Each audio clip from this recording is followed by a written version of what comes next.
Europe 1. La belle histoire de la France bouge. Donc Lali, Clara Léger, elle a aujourd'hui 47 ans et elle a été diagnostiquée à l'âge... Il y a seulement 4 ans, donc elle avait 43 ans d'un autisme sans déficience intellectuelle qu'on appelait auparavant l'autisme Asperger. Elle est aussi haut potentiel intellectuel, HPI. Après une vie qu'elle a considérée comme passée dans la méconnaissance d'elle-même, des autres, le diagnostic a été pour Lali un véritable révélateur, que ce soit personnel ou professionnel. Pour Lali, les troubles autistiques se manifestent de différentes manières. Alors, en premier lieu, une incapacité à communiquer simplement avec les gens, à comprendre les codes sociaux. Donc, ça crée un problème de communication assez naturel, comme vous pouvez l'imaginer.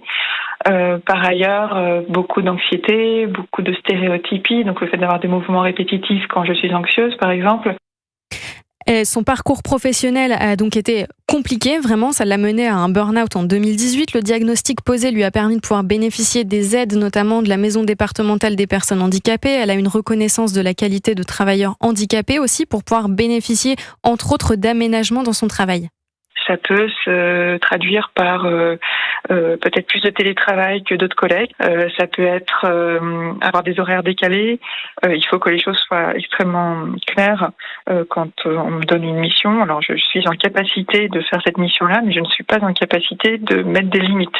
Donc je vais toujours beaucoup plus loin que ce qu'on me demande. Maintenant, quand on est autiste et qu'on a beaucoup vécu de sévices par le passé, on essaye de se faire le plus petit possible, de s'intégrer au maximum.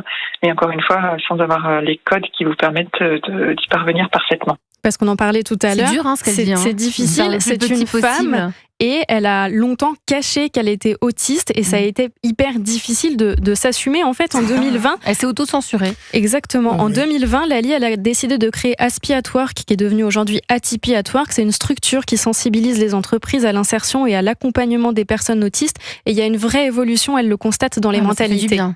On peut réussir à travailler, des personnes autistes, des personnes TDAH, des personnes 10 ont toute leur place en emploi. Seulement, il faut prendre en considération leurs spécificités, qui ne sont pas les mêmes qu'une personne qui n'a pas de trouble du neurodéveloppement.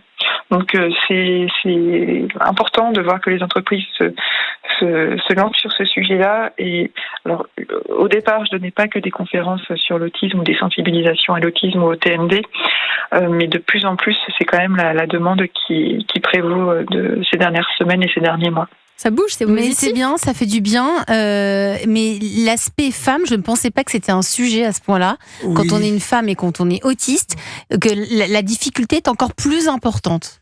Femme autiste et surtout très mal diagnostiquée, parce qu'il faut retenir, nous on parle de ça avec des 43 preuves. Ans. Les femmes sont diagnostiquées avec des mauvais diagnostics de borderline, bipolaire ou dépressive. Et là, vous avez des traitements médicamenteux juste par l'absence. Et là, quand on parle de HP, on est dans une comorbidité. Souvent, on fait une erreur, on dit oui, c'est des autistes de génie. En fait, c'est une comorbidité de coefficient intellectuel. Ça veut dire quoi, c'est une comorbidité? Ça signifie quoi? Ça veut dire que c'est une autre pathologie associée, c'est un autre handicap ou un autre trouble associé neurodéveloppemental. Donc, c'est-à-dire l'intelligence, c'est de la surdouance. Donc là, vous avez une personne autiste et qui a aussi de la surdouance. Et il peut y avoir d'autres choses comme les troubles de l'hyperactivité. Bon, elle s'en sort bien et ça nous fait du bien. Merci pour ce témoignage, Clara Léger, et le portrait de Lali du